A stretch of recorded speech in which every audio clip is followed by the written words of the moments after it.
As we approach the fast of Asara B'Tevet, the date that really sent us on the path of the destruction of the Beit HaMikdash, here we are, 2,000 years later, wondering if there's anything that we can possibly do to rectify what happened. Rav Nebenzahl quotes a Gemara in Yuma, Daf Tet Amud Bet, that talks about the difference between the destruction of the first Beit HaMikdash and the second Beit HaMikdash. And what it says there is, Rishonim shenikala avonam nikala kitzam. For the first Beit HaMikdash, when their sins were revealed, the end of that galut was revealed. We were given this number of 70 years. Achronim shelo nikala avonam, but for the later ones, where the sins weren't revealed, lo nikala kitzam. The end of the punishment, or the galut, was not revealed. Meaning, even though the first Beit HaMikdash was the most severe, 3 cardinal sins, yet it was something that was finite, it was something that was external, it was something that was obvious, and therefore it was given a finite end to that punishment. But here, when our sin for the destruction of the second Beit HaMikdash was not so clear, meaning externally the Jewish people looked like they were learning Torah, it looked like they were doing chesed, it looks like they were doing everything right externally, but the problem was internal. The problem was sinat chinam, it was a problem of midot.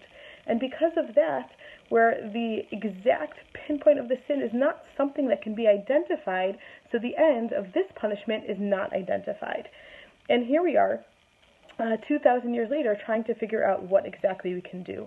We're coming off of Hanukkah, a time where the goal of the Yevanim, of the Greeks, was lahashkicham Toratecha, to have us forget the Torah. And while the Greeks representing darkness, we overcame them with light of our menorah and symbolically very powerful, that we were able to overcome that Greek influence. On the other hand, it wasn't easy sailing from there.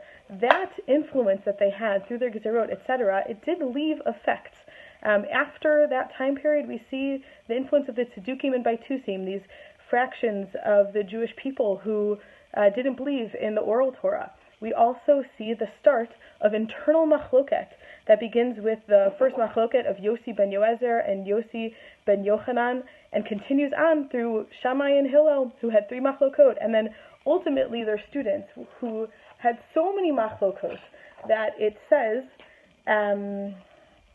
let's see if I have it here, one moment, sorry. There were so many machlokot that they even made a fast day about it.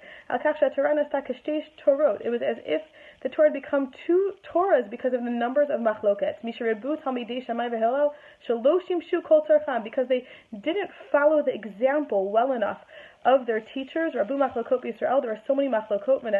That's in Sota Mem Zayin Amud Bet. And there were so many machlokot that it was if there were multiple Torahs, and there was something that was lost. The internal fighting led to a real difference in our nation. And so Rav Nebenzahl suggests if we really want to correct, it has to be something that's working on our internal midot. And he talks about taking our weaker characteristics and trying to diminish them, weaken them slightly, our negative traits, to take our positive traits and to strengthen them slightly. Rabbinit Kreuzer, who gives the woman's Parsha Chabura in Mitzpe Yericho, she often talks about finding in each negative trait we think we have the positive root within that negative trait. The shoresh, the hakdosha, the shoresh, that holy, pure element that's within the negative. So, for example, you see yourself or someone else who's lazy, there's a positive value in that. Maybe that the way the person values serenity and peace, that things should be calm. Or perfectionism, that means that person's also striving for excellence. Within every negative trait, you can find that pure element within that allows us to give, I would say, the benefit of the doubt to ourselves and to others, and to create peace between people. And so, I think in this week's Parsha as well, Parshat Vayigash, where we have Yehuda, who really shows the ability to change his internal being, we are brought to the task. Can we do so as well? And ultimately that segues into the end of Sefer Breshit, where finally all of the Shvatim, despite their differences, they're not the same, but they're all part of our nation and can bring us to the national Geula, where we look out for our brothers, as Moshe did in the times of Shmot, where we have a Geula Shlema.